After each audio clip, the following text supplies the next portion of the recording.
শ্রমিকদেরকে ব্যবহার করে না, বরং শ্রমিকদেরকে সাথী করে। কি করে? সাথী করে।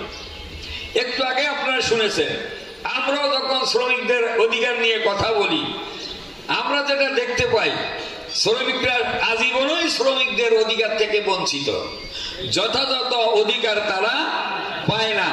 কিন্তু শ্রমিকদেরকে নিয়ে যারা নাড়াচাড়া করে তাদের ঠিকই কিন্তু কি পকেটটা তাদের ভারী হয়, দালান বাড়ি ঘর গাড়ি বাড়ি সবই হয়। কথা ঠিক কিনা?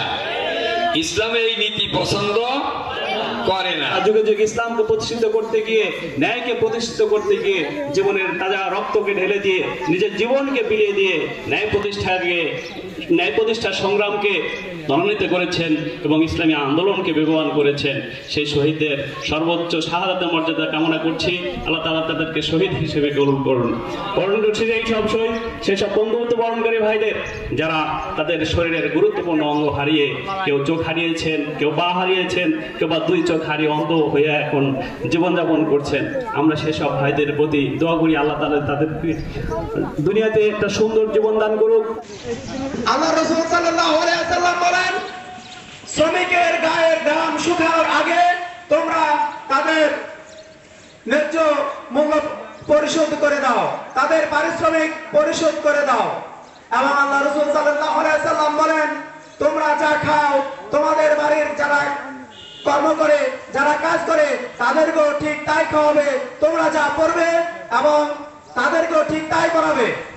আল্লাহ রাসূল সাল্লাল্লাহু আলাইহি ওয়াসাল্লামের এই হাদিস দ্বারা প্রমাণিত হয় ইসলাম কতটা সুন্দর এবং মার্জিত একটি ধর্ম। তারা শ্রমিক এবং মালিকের মধ্যে কোনো প্রকার পার্থক্য আল্লাহ রাসূল রাখেননি। আমি বাংলাদেশ সরকারের প্রতি আহ্বান জানাবো, আমাদের দেশের শ্রমিকদের প্রতি।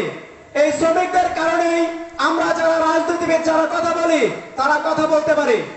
এই শ্রমিকরা যদি কলকারখানায় কাজকর্ম না করত, তাহলে আপনারা যারা রাষ্ট্র চালাচ্ছেন, এরা রাষ্ট্র চালাতে পারতেন না। এরা এই পরিশ্রম করার কারণেই এই দেশের অর্থনৈতিক চাকা সচল।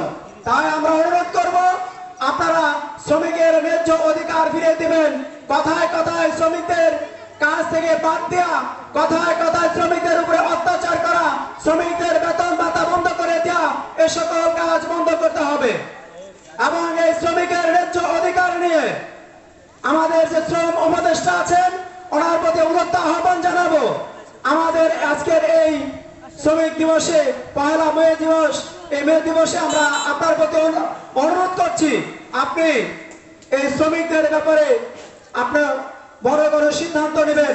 এদের ব্যাপারে আপনি সিদ্ধান্ত এমনভাবে নেবেন যাতে এই শ্রমিকরা তাদের ন্যায্য অধিকার ফিরে পায়।